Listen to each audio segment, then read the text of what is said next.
all that we have invented, the symbols in a church, the rituals, they're all put there by thought.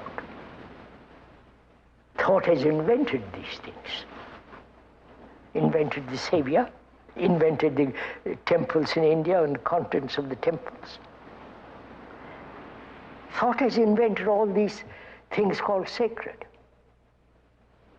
You can't deny that. So thought in itself is not sacred. And when thought invents God, God is not sacred. So, what is sacred? That can only be understood or happen when there is complete freedom from fear, from sorrow, and when there is this sense of love and compassion with its own intelligence. Then, when the mind is utterly still, that which is sacred can take place.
It was a late summer afternoon. Near the shore, a group of children were playing. One of the boys, though ragged and undernourished, stood apart from the others. He was described as having a special radiance. A pure and shining atmosphere surrounded him. Because of these qualities, the child was singled out and chosen to be the vehicle for the coming world teacher. This discovery was not an isolated revelation, for it was believed that humanity was entering a new age, an age that would bring with it a new Messiah. During the early decades of the 19th century, science was beginning to replace religion as the savior of humanity.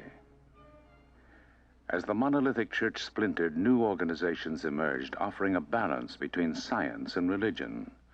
One of the many new groups, the Theosophical Society, spread rapidly throughout the world.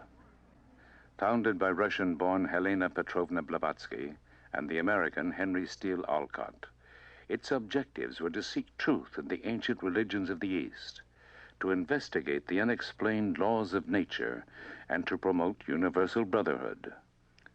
So attractive were these ideals that by 1881, the Society had become a worldwide institution with over 100,000 enthusiastic members.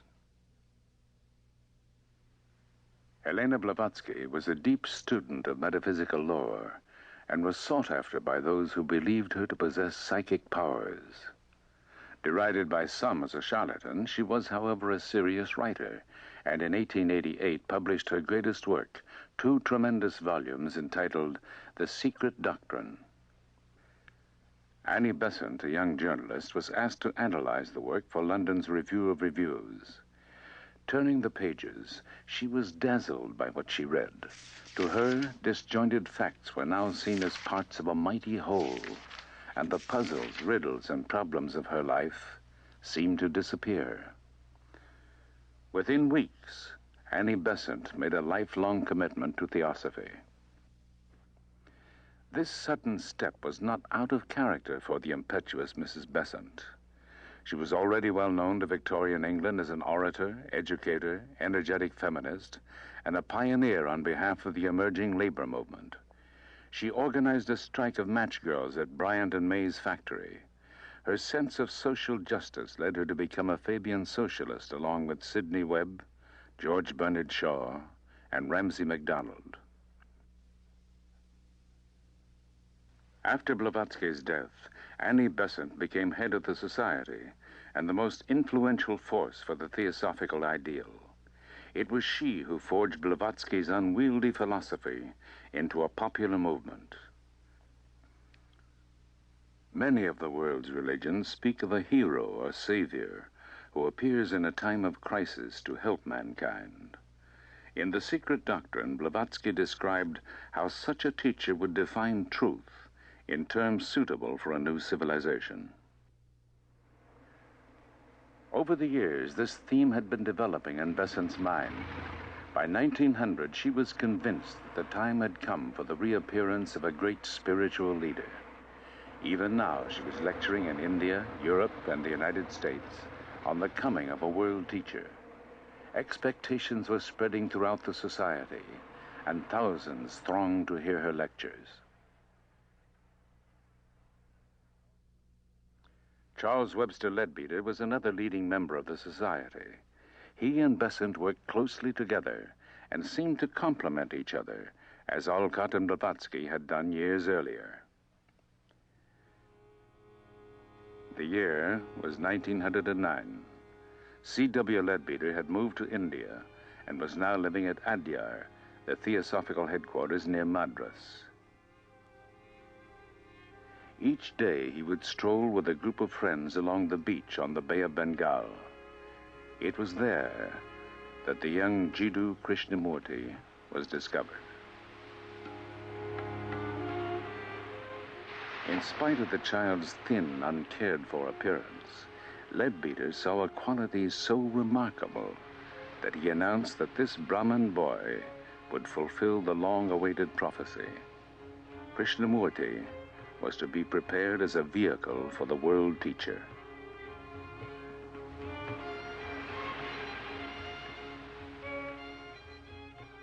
The child's mother, Sanjivama, had died some years earlier, and the 14-year-old boy had come to live with his father and 3 brothers just outside the society's compound.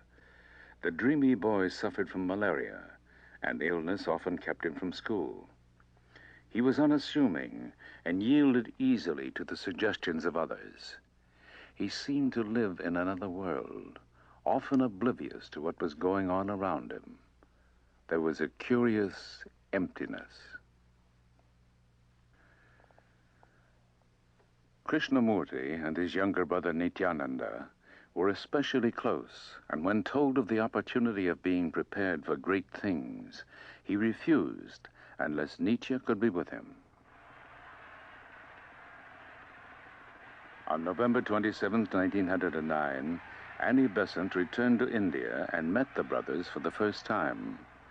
An affectionate bond was formed as she became to the shy Krishnamurti a mother, teacher, and friend.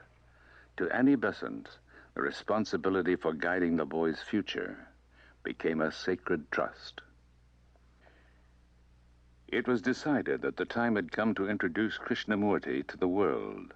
For this purpose, the Order of the Star in the East was formed. With Krishnamurti as its nominal head and under the guidance of Annie Besant, the order hoped to prepare its members to accept the world teacher and his message. During the Theosophical Convention held at Benares that year, nearly 400 new members joined the Order of the Star. A glorious future was foreseen as members spoke of the second coming. In a wave of emotion, the new members fell at the boy's feet, and Mrs. Besant publicly announced that Krishnamurti was to indeed become the vehicle for the world teacher. By the end of 1911, the mold had been cast. and the destiny of the young boy seemed assured. Narayana, the boy's father, was not as easily convinced. This deification might make him the laughingstock of India, and he threatened to deprive Mrs. Besant of their custody. She quickly intervened by describing the advantages of an English education and stressed the special advantage of his sons becoming Oxford graduates. On January 19, 1912, Narayana signed a document allowing Krishnamurti and Nitya to be taken to England. He was unaware that it would be 10 years and involve a lengthy lawsuit before his sons were to return.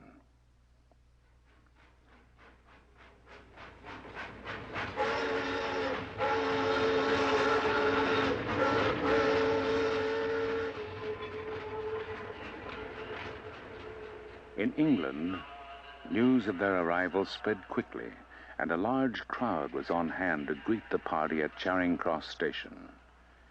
An English theosophist described Krishnamurti on arrival as an odd figure, with long black hair falling almost to his shoulders and enormous dark eyes, which had a vacant look in them.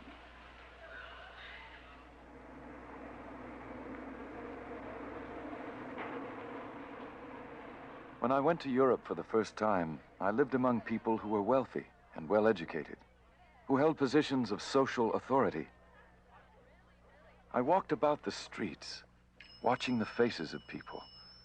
I went to theaters. I saw how people amuse themselves, trying to forget their unhappiness. I saw people with political, social, or religious power. I watched the amusements of the young people. I saw people who desired to serve, going into those quarters where the poor and degraded lived. They desired to help, but were themselves helpless. How can you cure another of disease if you are yourself a victim of that disease? I questioned everything because I wanted to find out for myself. Annie Besant gave 3 stirring lectures at the Queen's Hall in London. The movement was gathering force. When she returned to India, the boy's education began under a series of tutors. The young man was constantly surrounded by teachers and attentive followers. Never allowed to be alone, he longed for a more normal life. He grew dissatisfied and lost all interest in the role he was being prepared for. In the summer of 1914, England plunged into the Great War. Communications collapsed and the boy's seclusion intensified. Krishnamurti became more and more restless. Annie Besant wrote and reminded him, as she often did, that his happiness would lie only in the work ahead. Though he felt a deep love and loyalty for Mrs. Besant, inwardly, a quiet revolution was unfolding. I have long been in revolt from all things, from the authority of others, from the instruction of others, from the knowledge of others. I would not accept anything as truth until I found the truth for myself. I never opposed the ideas of others, but I would not accept their authority or their theory of life. Until I was in that state of revolt, until I became dissatisfied with everything, with every creed, with every dogma and belief, I was not able to find the truth.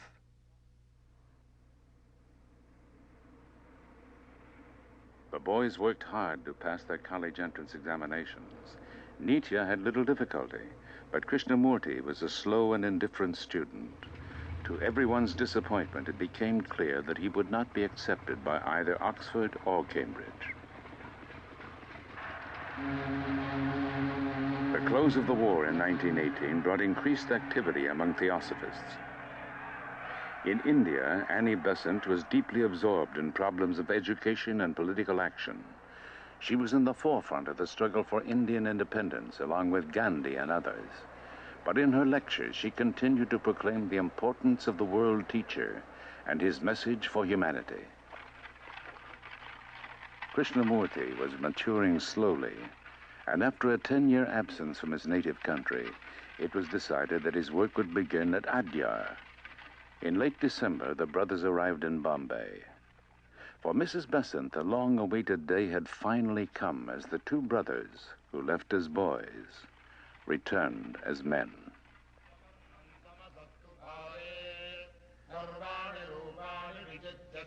When I came to India, I saw that the people there were deluding themselves equally, carrying on the same old traditions, treating women cruelly. At the same time, they called themselves very religious and painted their faces with ashes. In India, they may have the most sacred books in the world. They may have the greatest philosophies. They may have constructed wonderful temples in the past, but none of these was able to give me what I wanted.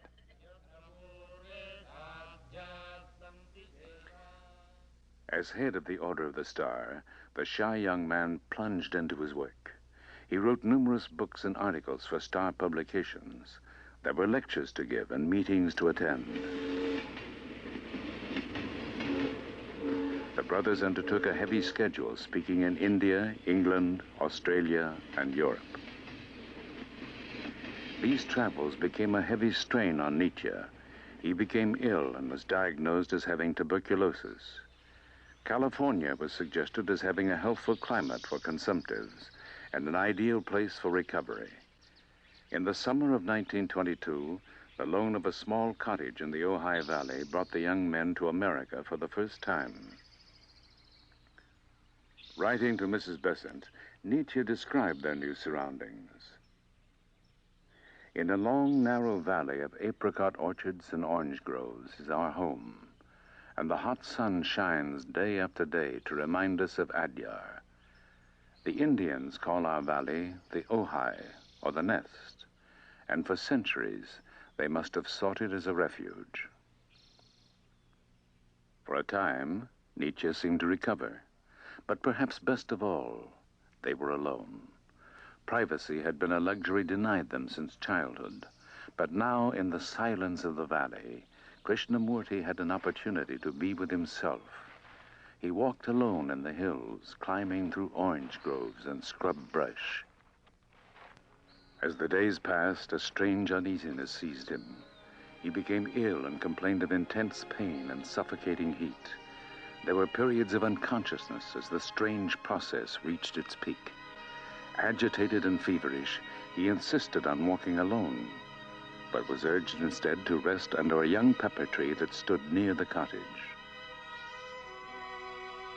It was there, in the stillness of the night, that a transcendent event took place that shook his life to its foundations.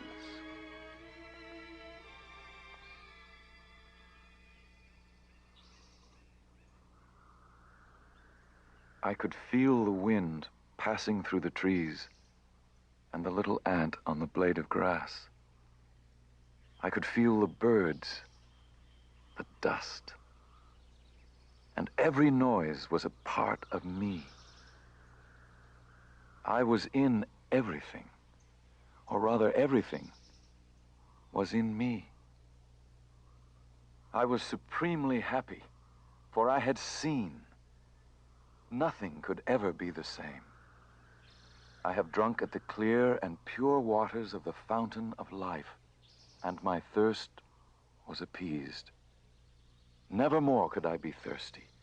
Never more could I be in utter darkness. I have touched the compassion which heals all sorrow and suffering. It is not for myself, but for the world.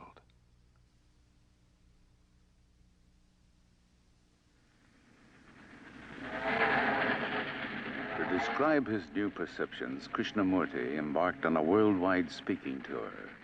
The change was unmistakable.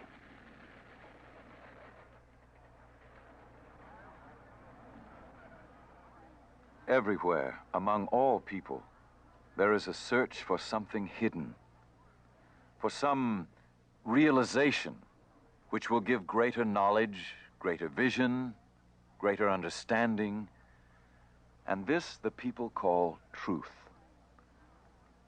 They think that truth lies hidden in some distant place, away from life, away from joy, away from sorrow. But truth is life itself. And with an understanding of life, there is born an understanding of truth.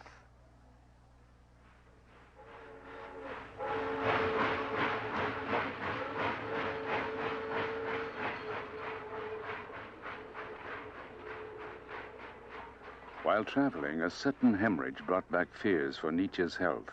He was weak in high fever and racked with coughing. It was decided that the brothers should again return to the dry climate of the Ojai Valley. Once in California, Nietzsche seemed to improve, and when Mrs. Besant cabled asking that Krishnamurti come to India for Theosophy's Jubilee Convention, he reluctantly agreed. The bond between the brothers had grown stronger than ever. There was unquestioning faith that Nietzsche was essential to the work ahead, and because of this, his life would be spared. While en route, a cable arrived saying that Nietzsche had influenza. A later wire read, "Flu rather more serious. Pray for me." On the 13th of November, as the ship entered the Suez Canal, a telegram arrived announcing Nietzsche's death.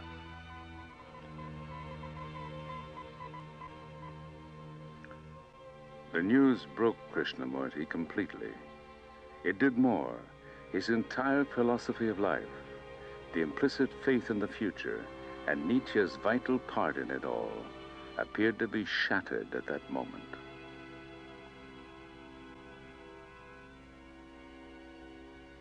An old dream is dead, and a new one is being born. A new vision is coming into being, and a new consciousness is being unfolded. I know now with greater certainty than ever before that there is real beauty in life, real happiness that cannot be shattered by any physical happening, a great strength which cannot be weakened by any passing events, and a great love which is permanent, imperishable, and unconquerable. By the time he reached Madras, his face was quiet and radiant. The Jubilee Convention of 1925 celebrated 50 years in the life of the Theosophical Society. Thousands attended the 4-day gatherings, and events were eagerly reported by newspapers around the world. A Star Congress followed the convention. By this time, the Order of the Star had grown to over 45,000 members. Under the branches of Adya's enormous banyan tree, Krishnamurti spoke of the world teacher. His face was powerful and stern in the twilight, his eyes half veiled as if looking inward. As he spoke, a deep silence spread through the audience. Some felt they saw a light envelop him, and many believed they were in the presence of the Messiah himself. The young man was becoming the focus of deep divisions. While thousands accepted him as the world teacher, others were disturbed by the adoration and attention given him. In the Netherlands, some years earlier, the Baron Philip van Pallandt had given his ancestral home, the Castle Erde, to the Order of the Star. 5,000 wooded acres surrounded the 18th century buildings. The castle had been transformed into a meeting place where small groups gathered yearly.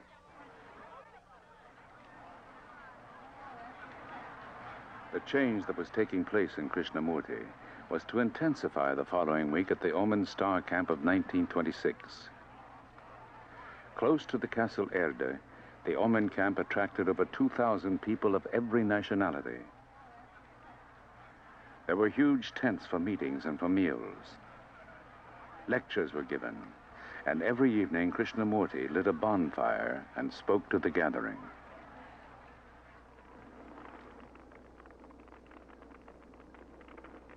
In order to be happy, need we have religions?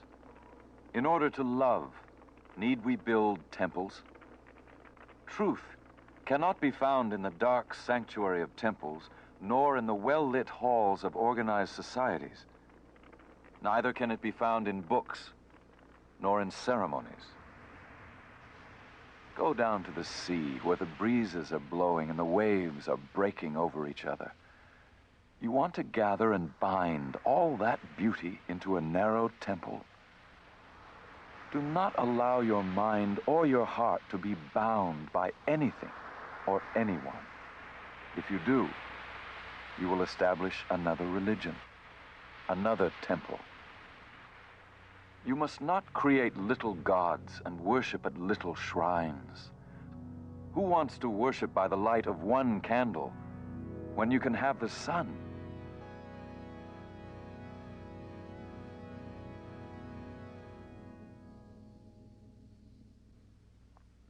It was increasingly difficult to reconcile Krishnamurti's vision of truth with the forms and structures not only of Theosophy, but all organized religions. His rejection of spiritual authority was a threat to the society and its lifelong members.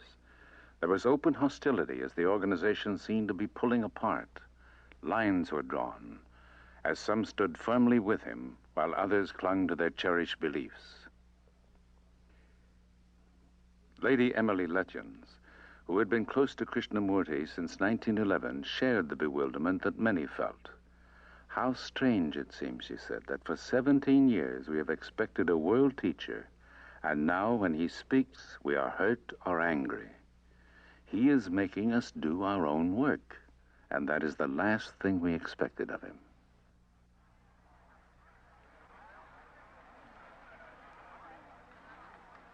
In May of 1928, the first Ojai Star Camp was held under the evergreen oak trees of Southern California. But with each new talk, each meeting, the divisions became more apparent.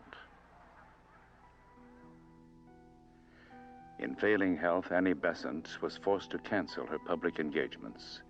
Yet she still tried desperately to reconcile Theosophy with what Krishnamurti was saying. She quoted ancient Hindu scriptures saying, "All paths lead to the same spiritual goal." But in spite of her efforts, the divisions widened. There were no gentle platitudes. There was to be no uniting of existing religions. Ceremonies and organized religions, he said, were a hindrance, a distraction from the truth. He offered no method. There were no steps to follow, no system that ensured spiritual progress. His vision of truth was absolute.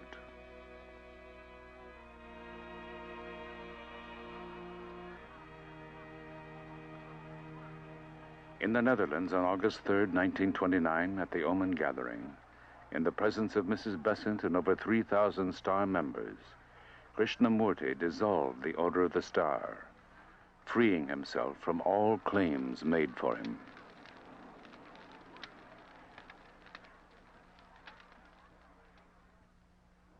I maintain that truth is a pathless land, and you cannot approach it by any path whatsoever, by any religion, by any sect.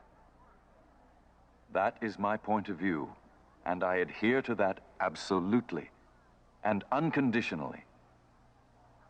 Truth, being limitless, unconditioned, is unapproachable by any path whatsoever. It cannot be organized, nor should any organization be formed to lead or coerce people along any particular path. If an organization be created for this purpose, it becomes a crutch, a weakness, a bondage, and must cripple the individual and prevent him from the discovery of that absolute, unconditioned truth. You can form other organizations and expect someone else. With that, I am not concerned. My only concern is to set man absolutely and unconditionally free.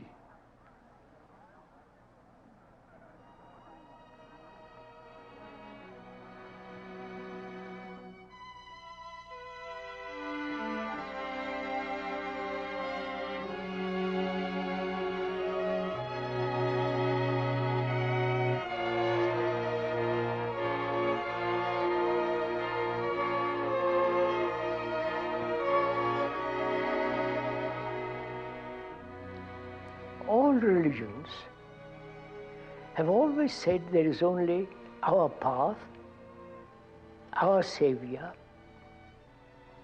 our system, our belief, our rituals, and only through those we will find salvation.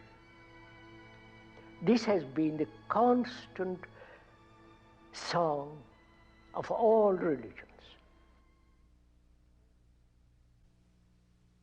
And I happen to have said many, many years ago, which has so true, that there is no path to truth.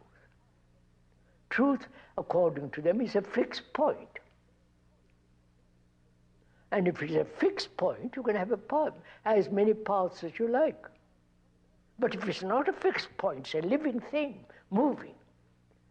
Movement in the sense in the world of no time, which is a different matter. Naturally, there's no path to it. But you see, we don't want such a dangerous outlook. We want everything fixed. We want every object to be final.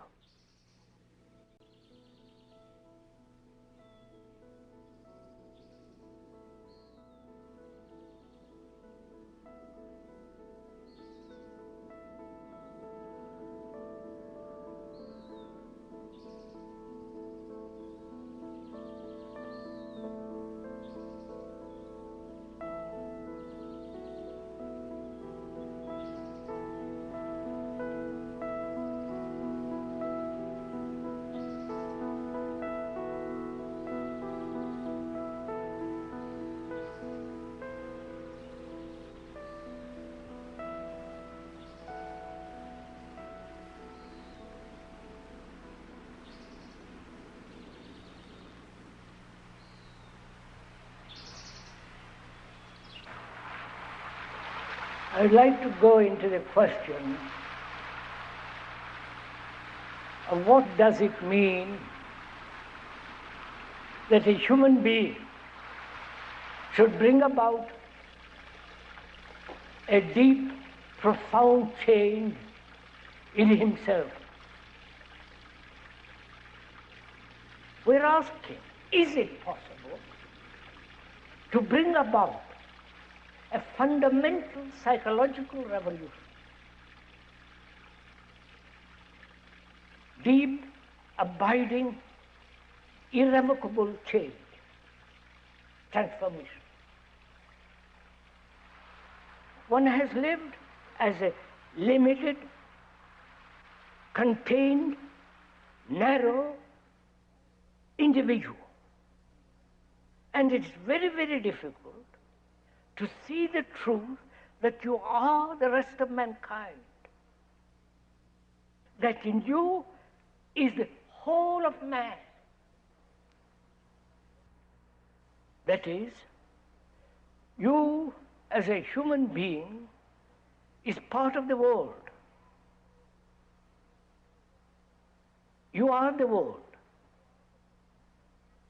Not an idea, not something that's intellectually has been put together by reason and you say, yes, quite right. But the reality of the truth of it, that you represent as a human being the rest of humanity. Because you suffer, you're anxious, you're uncertain, confused, miserable, fearful, hurt, everything. And every human being has this.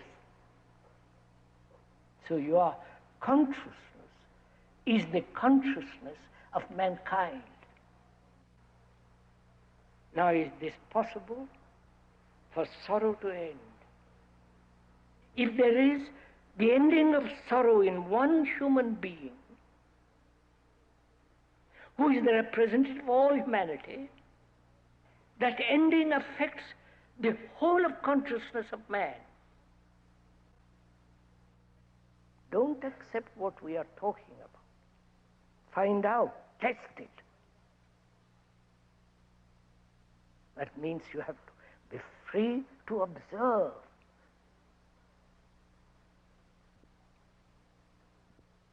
To observe without any wish, any longing, any pressure, any, to observe that is to observe a lovely flower.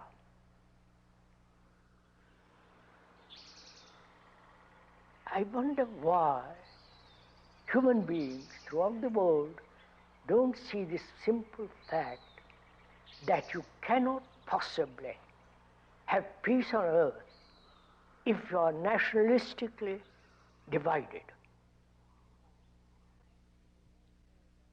We want order outside in the world, politically, religiously, economically, socially. In our relationship with each other, we want order. We want some peace. We want some understanding. And if the inward psychological state is not orderly, not conflicting, not contradicting, if that state in consciousness is quiet, steady, clear, then you can bring about order in the world.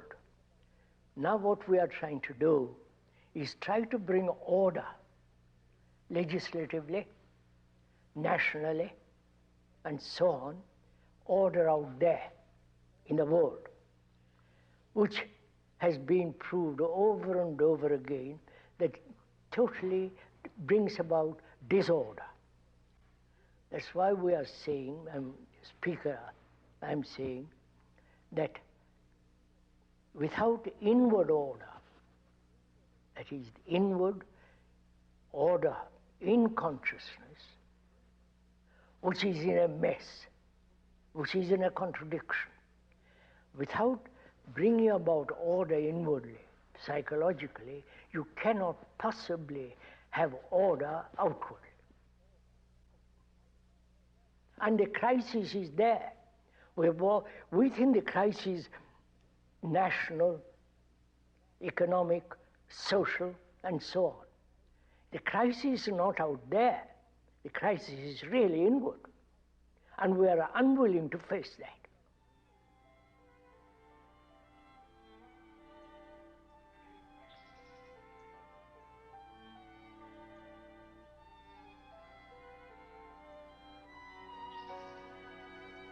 When I get X all by itself, what could we do next? Just thinking of your algebra. What kind of tools could we use?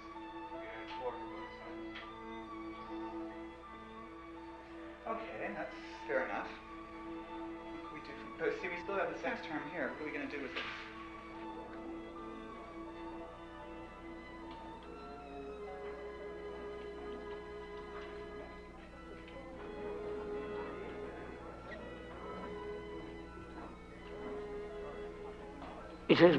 It is our education, way of living and tradition and so on, that something can be given to somebody else. Jesus can give you salvation. Or a guru can save you. Or your wife can help you.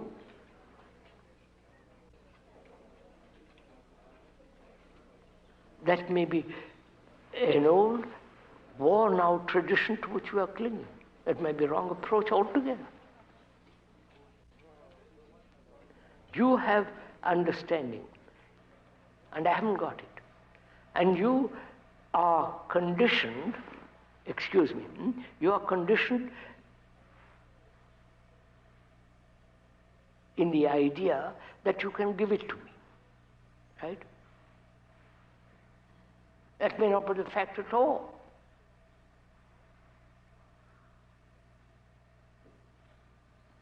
Psychologically, inwardly, do you depend on somebody? Say, please help me to be free of my arrogance.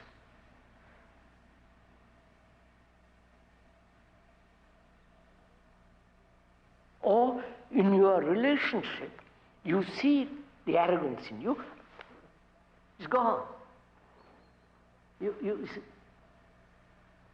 In our relationship with each other,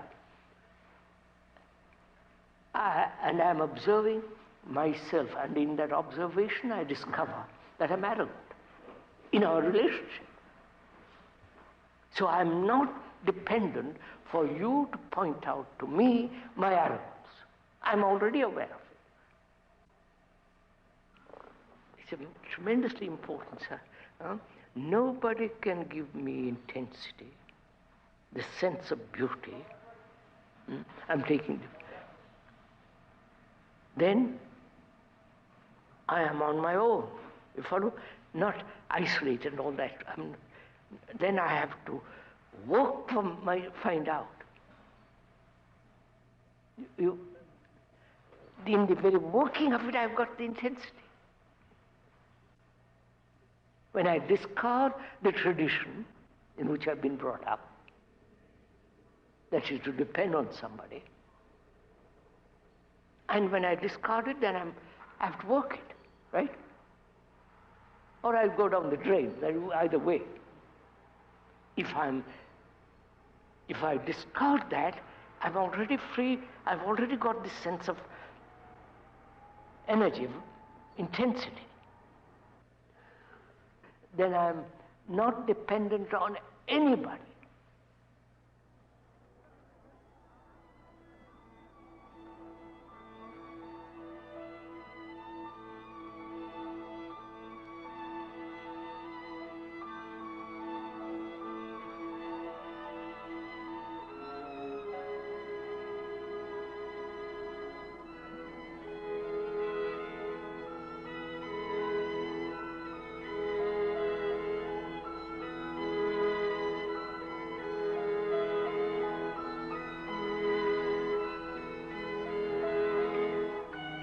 Can I observe myself through relationship?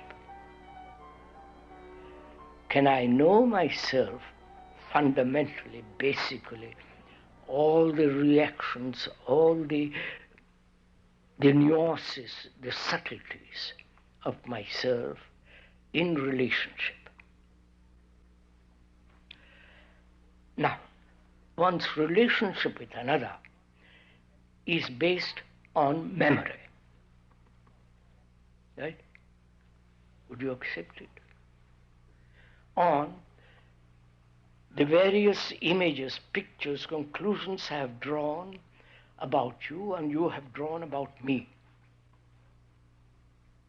The various images that I have about you, wife, husband, girl, or boy, or friend, and so on. So there is always image making, right? This is simple, this is normal, this is actually goes on. When one is married or lives with a girl or a boy, every incident, every word, every action creates an image. No? Are we clear on this point? Don't agree with me, please. I'm not trying to persuade you to anything. But actually, you can see it for yourself. A word is registered. If it is pleasant, you purr. It's nice. If it is unpleasant, you immediately shrink from it. And that creates an image. The pleasure creates an image. The shrinking, the withdrawal creates an image. So, our actual relationship with each other is based on various subtle forms of pictures, images, and conclusions. So when there is an image like that, she has and you have, then in there is division. And then the whole conflict begins. Right? Where there is division between two images, there must be conflict. Right? The Jew and the Arab, the Hindu, the Muslim, the Christian, the communist, is the same phenomenon. It's a basic law that where there is division between people, there must be conflict. Can all this image-making tradition deserve all that end without a single conflict? You understand my question? Are you interested in this? What will you pay for it? That's all you can do. By paying something you think you'll get it.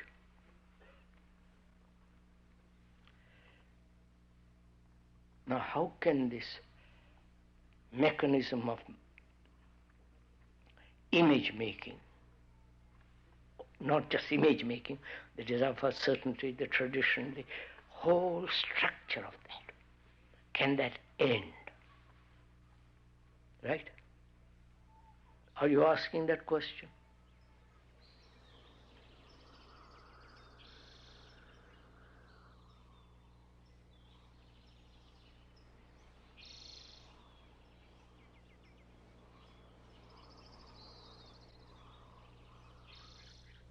Who is there to tell you what to do? See, when we are children, the parents tell you what to do. That same mentality is cultivated right through life. In school, you're told what to do. In college, you're told what to do. In university, right through life, somebody tells you, this is right, this is wrong, this should be done, that should not be done. Which means what?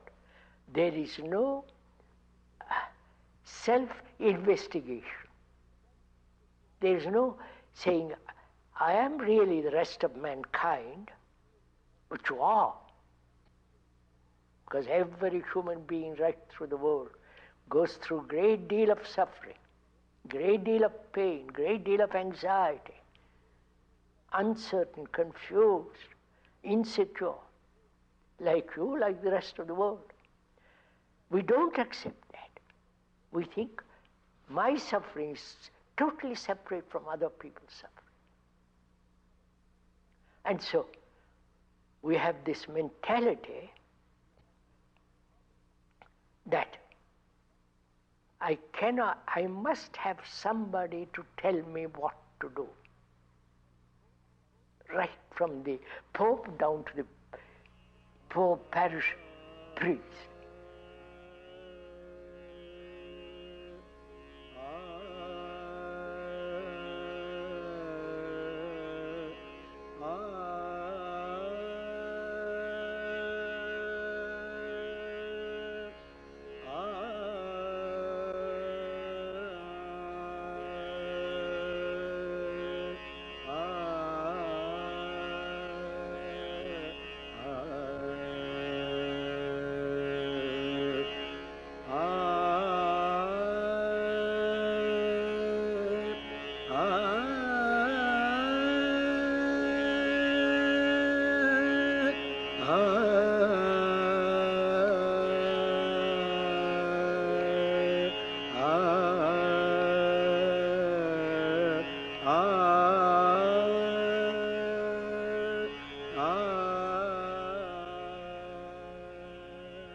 Really, one should ask a question, why human beings, though they have extraordinary knowledge, and yet nobody is willing to change? Why? Is it that they find security in the habit, in the pattern? Your pattern, my pattern, the Christian pattern, the Hindu pattern, the Buddhist. They're all patterns. a way of thinking. So, patterns may be dangerous altogether because they divide people.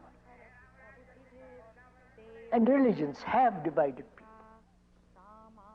Their rituals, their beliefs, their faith, their saviors. Now, to break away from all that requires intelligence, requires investigation, study. Nobody is willing to do that. Om Shanti Shanti Shanti Hari Om Tat Sat. Tumi bandhu tumi nath, tumi bandhu tumi nath, nishidina tumi amar, nishidina tumi amar, tumi bandhu tumi nath, tumi bandhu tumi nath, nishidina tumi amar, nishidina tumi amar, tumi bandhu tumi nath, tumi bandhu tumi nath, nishidina tumi amar, nishidina tumi amar, tumi shuka tumi shanti, tumi shuka tumi shanti, tumi hai amrita padar, tumi hai amrita padar, tumi bandhu tumi nath, tumi bandhu tumi nath, nishidina tumi amar. From childhood, we are taught comparison. We say you must be as clever as your brother. Or in school, you get better marks than somebody else. So you're always being compared, and you learn to compare, don't you? I say, don't compare yourself with anybody. Right? You ever heard that? Right? Now, why do you compare? To find out who's better. Huh? To find out who's better. To find out if you're better. That is, you compare yourself with her. She is much more intelligent, more bright, more clever, and so in comparing yourself with her, you become dull. Huh? Yes. Huh? But if you don't compare, are you dull? No, you just... Just listen carefully. In examinations, in schools, all through life they're comparing. Tell your teacher, don't compare.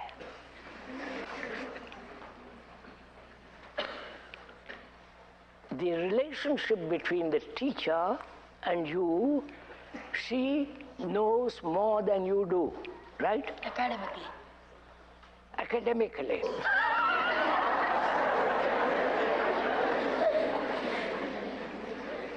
By Jove. You're pretty bad. Academically, you know more than he does. Now, she's teaching you about biology. And she's giving you marks, right? And gradually helping you to pass that examination. Now, can she teach you without the idea of examination? How do you test yourself, sir? What? Without examination. Yes, sir, without exam. How do you test yourself without examination? You mean the examination is going to tell you how you have learned? Maybe, sir. I mean, listen, you're too quick. Find out. You're also used to examinations. That's your tradition. That's your habit. And when you question that, you say, yes, what shall I do? And you get nervous, frightened. When I was learning, when I was at school in England, I never passed one examination. Right? I went through all the examinations, but I sat in the hall without writing a thing.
Are you interested in all this?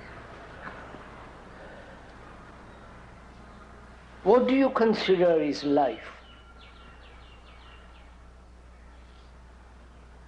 Your life. What is your life? What is that life that you daily live? Dependence, attachment, pain, annoyance, anger, irritation, sorrow. You know all this, don't you? This is your daily life. Going to the temple and doing some kind of noise with the bell and doing puja, doing yoga. That we say that is our life. Then what do you mean by a religious life? You tell me. What does religion mean to you? The word religion means to gather all your energy. That's all they mean. Do you understand that? To gather all your energy to inquire, to find. Right? Would you... Not all the nonsense of temples, rituals, and all this either, sir, what you put on your head. You see how you all agree? The meaning of the word. That means gathering every particle of energy that you have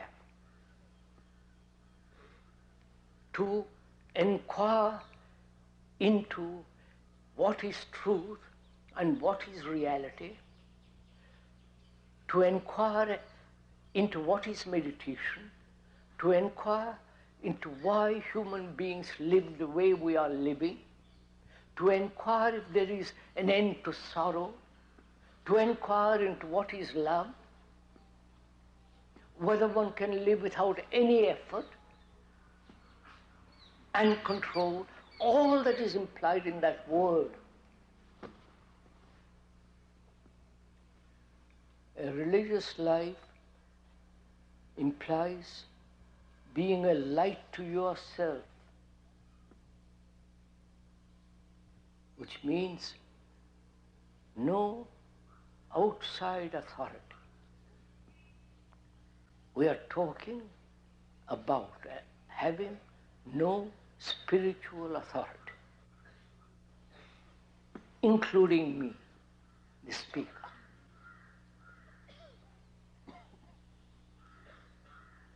Have you any authority? Spiritual authority?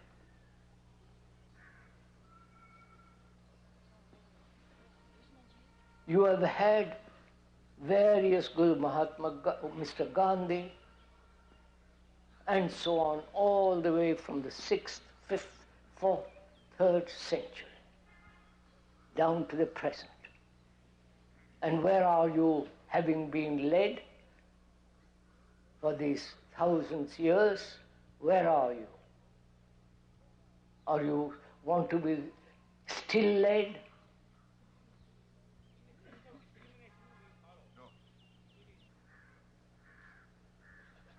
So I'm asking, we are asking you courteously, if you have thrown away your traditions.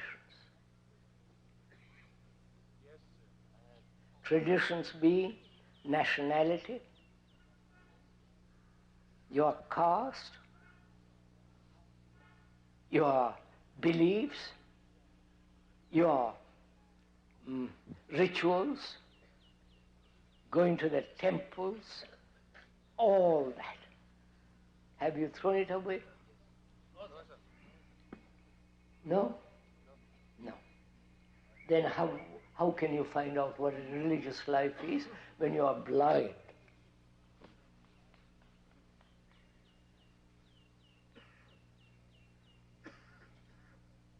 So you want to find out what a religious life is, and yet won't leave your little enclosure.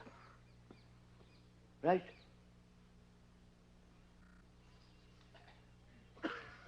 You are tied to your tradition, and you want to inquire into something that demands a mind that is capable, a heart that can really love. Without that, freeing yourself from your tradition, your culture, your belief, how can you find out anything? You can repeat what the Gita said, or the Upanishads, or some other book. What value has it? I was told the other day, some of the gurus now give lectures or talks on Gita. Is that right? Yes. And there are hundreds and thousands go and listen to it. What value has it? What are we all playing at, sirs?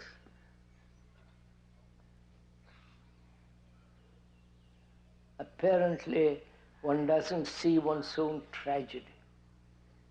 Right, sir?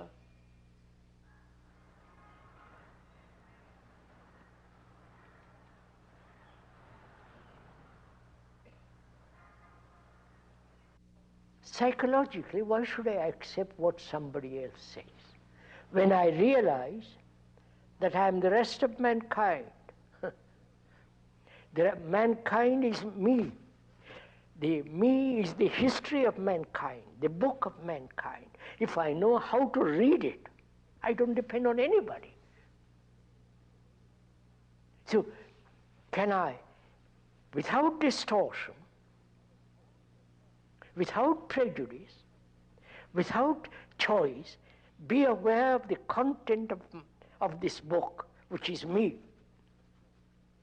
To read it very carefully, never distorting it, requires a great deal of attention, great deal of energy, intensity, immediacy. And we are not willing to do all that because we think that's too tiresome. Tell me quickly what to do and I will do it, or I may not do it.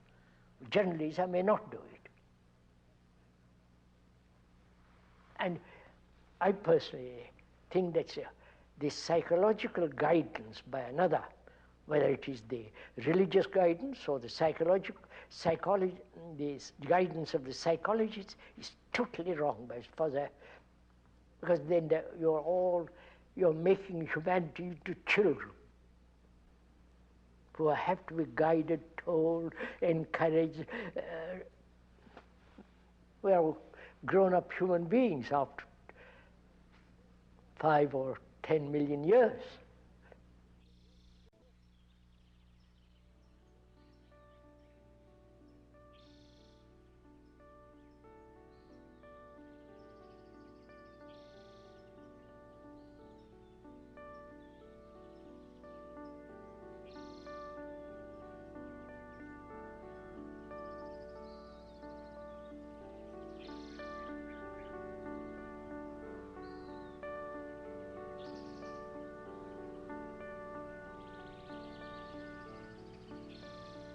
Through negation of what is not, the positive exists.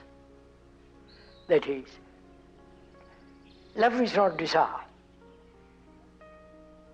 Love is not pleasure. Love is not a remembrance. It is as strong as death, as vital as life. And you see, love can only exist when there is no suffering. Suffering is personal. Suffering is also global. Man has suffered endlessly. And he tries to combine that suffering with what he calls love. And so there's always this contradiction, this duality, whereas if you deny all that is that which is not love, then the other thing has its immense beauty, great strength and vitality of its own.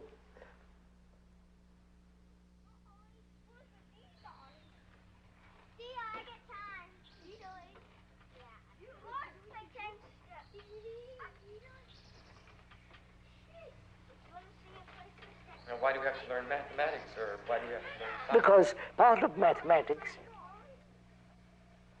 is order. 2 plus 2 plus 2 makes 6. That's order, right? In sequence it must be.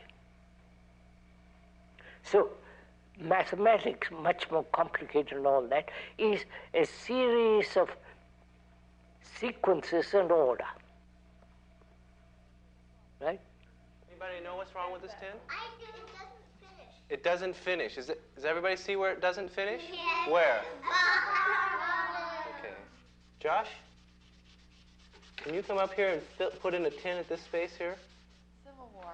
Remember we saw that thing, the blue and the gray? Right. The people, they were real ready to fight. They thought it'd be real neat. Go get those Yankees, go get those, whatever they called them. Right. And it seems like a lot of people would be, some people, depending on the type of person you would really be scared of war. They think it'd be neat because they don't like this person. And I remember we studied, like a lot of people realized they thought it would be real fun. Are we That'll be real romantic. aware of our responsibility to another? If one has a family, wife, children, are you responsible for those children? That you care, that you have love for them? Are you concerned that they become healthy, good citizens? If you have children, do you feel responsible for those children? To see that they have right education so that they won't be killed in a war. They won't become mediocre. Or you have no time at all for them. Because you have to go out and earn money as the man and the mother and the father, as they do now, and have very little time for the children. That's a fact. So where is your responsibility? Oh, you're not interested in this.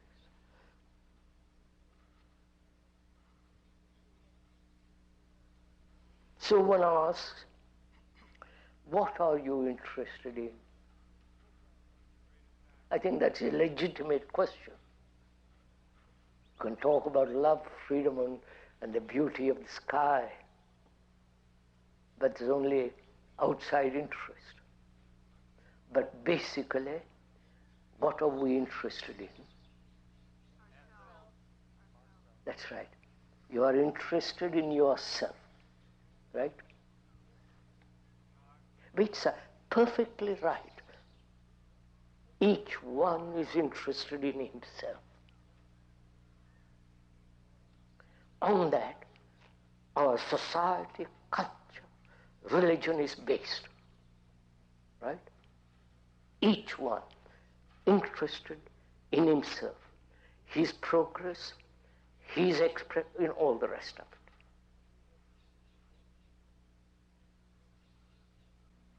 Do you, as a human being, realize that we are all one, basically? Not as an idea, but as a fact. Because when you go to India, you see the misery, the confusion, the anxiety, the despair of people running to their petty little gods whom they have created. You come to Europe, it's exactly the same thing. They have God, they have Jesus, they have Christ, they run, you follow?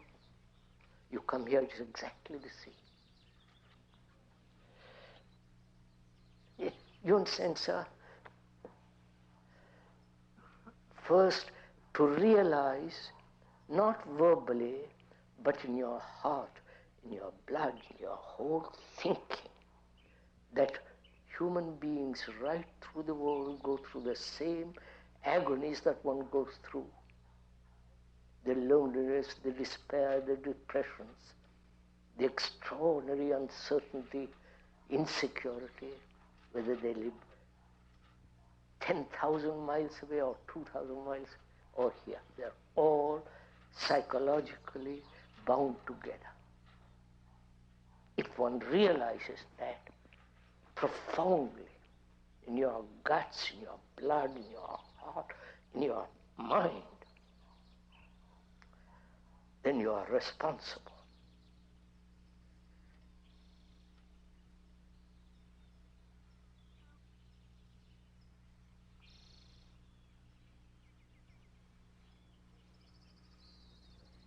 You've heard all this, you as a human being. Why don't you change? What prevents you? If each one of us asks that question, not verbally or merely intellectually as an entertainment, but ask that question more seriously and deeply, what's your answer? What's your answer to this problem that human beings have lived this way for millennia upon millennia? Why haven't they changed?